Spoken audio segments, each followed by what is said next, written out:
ठाकरेंच्या पक्षाचे माजी आमदार महादेव बाबर यांनी एकनाथ शिंदेंची भेट घेतली। या भेटीमुळे शिवसेनेचं ऑपरेशन टायगर सुरू झाल्याची चर्चा रंगली आहे। काँग्रेस नेते आणि नवी मुंबईचे माजी महापौर रमाकांत म्हात्रे यांच्याबरोबरच उभाटाचे संगमेश्वर चे माजी आमदार सुभाष बने, ठाकरेंच्या पक्षाचे संगमेश्वरचे माजी आमदार गणपत कदम आणि ठाकरेंच्याच पक्षाचे कोथरूडचे माजी आमदार चंद्रकांत मोकाटे हेही शिवसेनेच्या वाटेवर असल्याची जोरदार चर्चा आहे। शिवसेना नेते उदय सामंत यांच्या नेतृत्वाखाली हे ऑपरेशन टायगर सुरू असल्याची माहिती मिळते।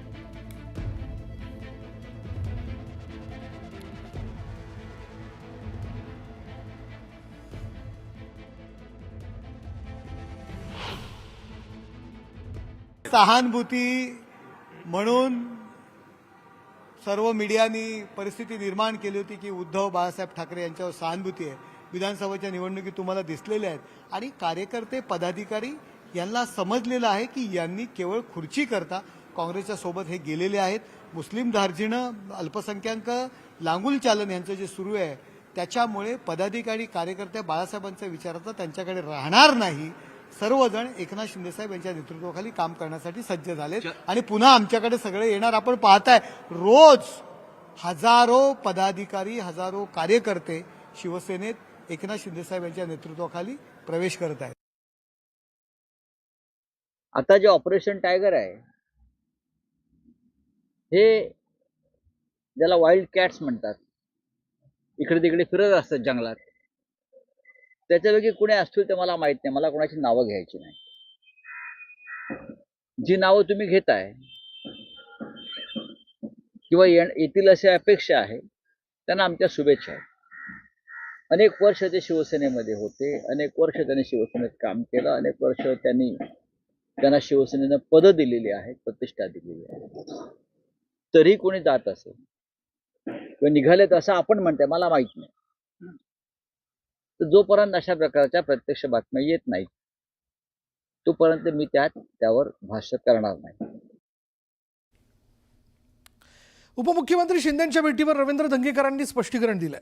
शासकीय कामासाठी शिंदेंची भेट घेतली असून शासकीय कामांसाठी अशा गाठीभेटी घ्याव्याच लागतात असं धंगेकरांनी सांगितलं। शिंदेंचे आणि माझे चांगले संबंध असून मी अजूनही काँग्रेसमध्येच आहे असं धंगेकरांनी स्पष्ट केलं। तसंच मी आगामी पालिका निवडणूक काँग्रेसमधूनच लढणार असल्याचं त्यांनी स्पष्ट केलं। ना मी शासकीय बंगल्यावर जाऊन भेटलो, मी काय त्यांच्या घरी जाऊन नाही भेटलो, नो पण भेटलो। त्यामुळे माझं काम होतं, मी त्यांच्याशी बोललो।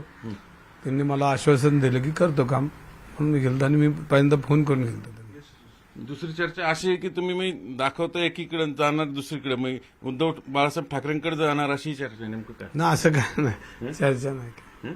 मी आपलं माझ्या कामासाठी भेटलो नाही, मी आता भेटलो। काँग्रेसमध्ये खुश आहात की? आनंदी इथे एकदम आनंद आहे काँग्रेसमध्ये, एकदम प्रचंड। इकडे तिकडे भेटीगाठी कशासाठी? कामाला भेटायचंच नाही काय, असं भेटायचं नाही, भेटत नाही काय। राज्यात सध्या ऑपरेशन टायगरची चर्चा जोरदार सुरू आहे। उभाटा शिवसेनेचे 9 पैकी 6 खासदार भाजपच्या वाटेवर असल्याची माहिती सूत्रांकडून मिळते, तर 5 खासदारांकडून भाजपमध्ये जाण्याची जुळवणी पूर्ण झाली असून एका खासदाराचा अजून तळ्यात सुरू असल्याची माहिती मिळते। तर पक्षांतरबंदी कायद्यातून वाचवण्यासाठी 6 जणांचा आकडा महत्त्वाचा आहे। तर दुसरीकडे भाजपमध्ये संभावित होणाऱ्या पक्षप्रवेशावर शिवसेनेनं नाराजी व्यक्त केल्याची माहिती आहे। भाजपनं मित्रपक्षातील प्रवेशाचा फॉर्म्युला बदलल्यानं शिवसेना शिंदे गट नाराज असल्याची माहिती मिळते। त्यामुळे राज्याच्या राजकारणात मोठी उलथापालथ होण्याचे संकेत वर्तवण्यात येत आहेत।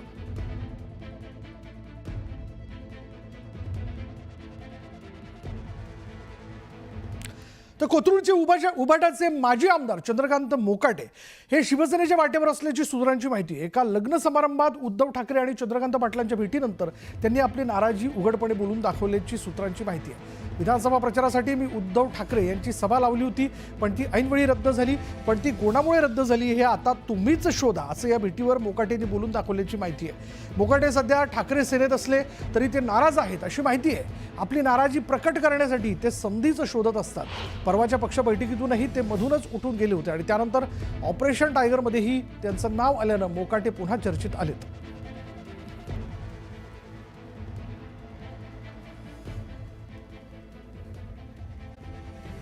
आता ब्रेकनंतर बातमी मुंबईच्या मीरा रोड रेल्वे स्टेशन परिसरात महापालिकेनं तोडक कारवाई केलेली आहे. अनधिकृत स्टॉल आणि पान टपऱ्यांवरही तोडक कारवाई करण्यात आली. कारवाई दरम्यान स्टॉलवाल्यांनी आक्रोश करत कारवाईला विरोध केला. दरम्यान महापालिकेच्या अधिकाऱ्यांनी पोलीस बंदोबस्तात ही कारवाई केली. या भागात मोठ्या प्रमाणात अनधिकृत फेरीवाले होते आणि त्यामुळे पालिकेनं ही कारवाई केल्याचं बोललं जातं.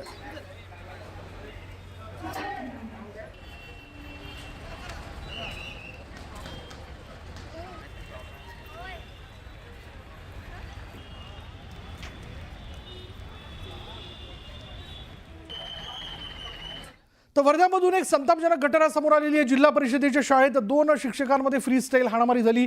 यानंतर संतापलेल्या शिक्षकांना क्षुल्लक कारणावरून जबर मारहाण केली. या घटनेतील पीडित मुलांना मारहाण केल्याबाबतचा व्हिडिओ सोशल मीडियावरती व्हायरल झाल्यानं शिक्षण विभागात खळबळ उडाली. मारहाणीनंतर पीडित विद्यार्थ्यांच्या पालकांनी शाळा प्रशासनातील अधिकाऱ्यांना धारेवर धरत संबंधित शिक्षकावर कारवाई करण्याची मागणी केली आहे. की पुन्हा त्या दोघांचं काल वाद झाला, भांडण झालं. तर त्यावर सुद्धा आम्ही केंद्र प्रमुखाला पाठवून तिथली शहानिशा करून तिथला अहवाल मागवलेला आहे. आणि आज जो हा सोशल मीडियावर एक व्हिडिओ व्हायरल होत आहे, तर ते विद्यार्थी सुद्धा म्हणतात की आम्हाला सुद्धा मारहाण केली शिक्षकांनी. तर या व्हिडिओची मात्र आम्हाला कुठली कल्पना नाही, परंतु आम्ही या व्हिडिओच्या संदर्भात शहानिशा करून व्यवस्थित संपूर्ण चौकशी करून आणि तसंही सुरुवातीच्या त्या शिक्षकांच्या आपसातील भांडणामुळे त्या 2 शिक्षकांवर योग्य ती कारवाई आम्ही लगेच करू. पुढे बातमी अशी की कुपोषण, बेरोजगारी, स्थलांतरासाठी ओळखल्या जाणाऱ्या नंदुरबार जिल्ह्यातल्या स्थानिकांमध्ये रोजगार निर्माण करून स्थलांतर रोखण्यासाठी शासनाकडून विविध योजना राबवल्या जात आहेत. आणि यातूनच कृषी विभागाने शेतकऱ्यांना जोडधंदा म्हणून अळंबी अर्थात मशरूम शेतीचा नवा पर्याय खुला करून दिलाय. नवापूर तालुक्यातील 25 महिला शेतकऱ्यांनी प्रशिक्षण घेत आर्थिक उन्नतीची नवी कवाडे उघडली आहेत. आणि या प्रशिक्षणात मशरूम शेतीचं प्रात्यक्षिकासोबतच त्यांना बियाणं आणि औषध पुरवठा देखील करण्यात आला होता. याचंच फलित आता दिसून येतंय. या महिलांना हे प्रशिक्षण त्यांनी घेतलं आणि त्यांनी आता घरच्या घरी शेतीला पूरक धंदा म्हणून मशरूम उत्पादन घेत एक वेगळी भरारी घेतली आहे. नवापूर तालुक्याला लागूनच असलेल्या सुरत बाजारपेठेत मशरूमला असलेली मोठी मागणी आहे.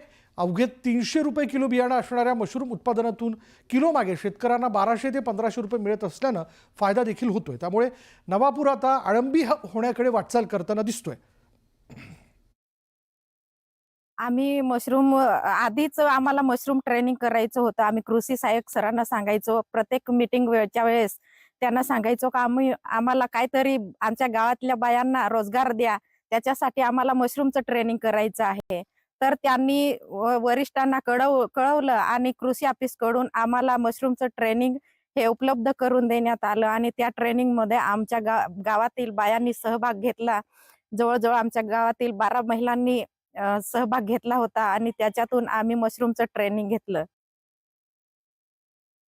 नवापूर तालुक्यातील शेतकऱ्यांसाठी आपण अळिंबी उत्पादन प्रशिक्षण घेतलं होतं. आणि या प्रशिक्षणात आपण जे प्रशिक्षणार्थी होते त्यांच्याकडून प्रशिक्षणासोबतच अळिंबी कसं तयार करायचं याचं प्रात्यक्षिकी करून घेतलं होतं. आणि या प्रशिक्षणार्थींना बियाणे आणि अळिंबी उत्पादनासाठी आवश्यक असणारे औषधं यांचा पुरवठा केला होता. त्याचा चांगला परिणाम आता महिन्याभरानंतर दिसून येत आहे. तालुक्यातील जवळपास 25 शेतकऱ्यांनी आपल्या घरी स्वतः अळिंबी उत्पादन करण्याचा प्रयत्न केला आहे आणि तो सफल झाला आहे. जळगाव जिल्ह्यात केळी पिकांवर कुकुंबर मोझॅक अर्थात CMV व्हायरसचा प्रादुर्भाव वाढलाय. या व्हायरसच्या प्रादुर्भावामुळे केळीच्या उत्पन्नात घट होत असल्यानं केळी उत्पादक शेतकऱ्यांनी चिंता वाढवली आहे. 70,000 हेक्टरवरील लागवडीपैकी सुमारे 15% केळी पिकावर CMV व्हायरसचा प्रादुर्भाव झाला आणि याची माहिती केळी संशोधन केंद्रानं दिली. तर या व्हायरसवर नियंत्रण मिळवण्यासाठी योग्य उपाययोजना करण्याचं आवाहन देखील केळी संशोधन विभागाच्या वतीनं करण्यात आलंय. यानंतर जाऊयात पुण्यातील विश्व मराठी संमेलनात बोलताना मुख्यमंत्री फडणवीसांनी वाद झाला नाही तर ते संमेलन कसलं आणि वादाशिवाय मराठी संमेलन होऊच शकत नाही असं वक्तव्य केलं. मात्र या वादातूनच चांगलं मंथन होतं असंही त्यांनी स्पष्ट केलं. तसंच मी पुन्हा येईन हे वाक्य माझा पिछाच सोडत नाही असंही त्यांनी म्हटलेलं आहे. मागच्या काळात मी पुन्हा येईन उपहासात्मकपणे म्हणायचो, पण हल्ली मी ते पॉझिटिव्हली घेतो असंही फडणवीसांनी सांगितलं.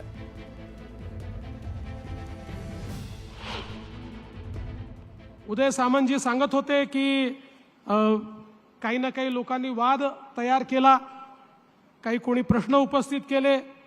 तर उदयजी, तुम्हाला मी सांगू इच्छितो की साहित्य संमेलन असो, नाट्य संमेलन असो, विश्व मराठी संमेलन असो, वाद निर्माण झाला नाही तर ते मराठी संमेलन होऊच शकत नाही. वाद निर्माण करणं हा आपला स्थायी भाव आहे, कारण आपण संवेदनशील लोक आहोत, आपण इमोशनल लोक आहोत.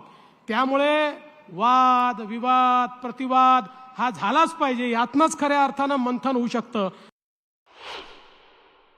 हे मी पुन्हा येईन माझा पिच्छाच सोडत नाही दादा. कुठे गेलं की मी पुन्हा येईन, पण अलीकडच्या काळात चांगलं म्हणतात, मागच्या काळात उपहासाने म्हणायचे. शेवटी एखादा शब्द आपल्याला चिपकतो, तो काळ आणि वेळ याप्रमाणे त्याचे अर्थ बदलत असतात. पण मी तुम्हाला सगळ्यांना म्हणतो की तुम्ही सगळ्यांनी हे ठरवलं पाहिजे की जेव्हा जेव्हा विश्व मराठी संमेलन होईल तेव्हा तेव्हा मी पुन्हा येईन, मी पुन्हा येईन, मी पुन्हा येईन. मुख्यमंत्री फडणवीसांनी मंत्र्यांचा क्लास घेत त्यांना आठवड्याचं वेळापत्रक आखून दिलं आणि या वेळापत्रकानुसार आता मंत्र्यांना काम करावं लागणार आहे. त्याचप्रमाणे कॅबिनेट बैठकीत देवेंद्र फडणवीस सर्व मंत्र्यांना आदेश देखील देताना दिसलेत. प्रत्येक विभागात सुरू असणाऱ्या सुनावण्या या विक्रमी वेळेत प्रलंबित न ठेवता पूर्ण करा आणि त्यासाठी विशेष वेळ द्या असंही फडणवीसांनी सांगितलं.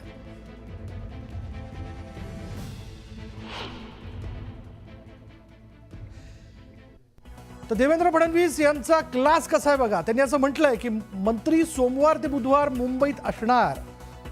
दुसरं त्यांनी असं देखील सांगितलंय की मंत्री गुरुवार शुक्रवार या दिवशी आपापल्या विभागाच्या कामाचा आढावा घेतील.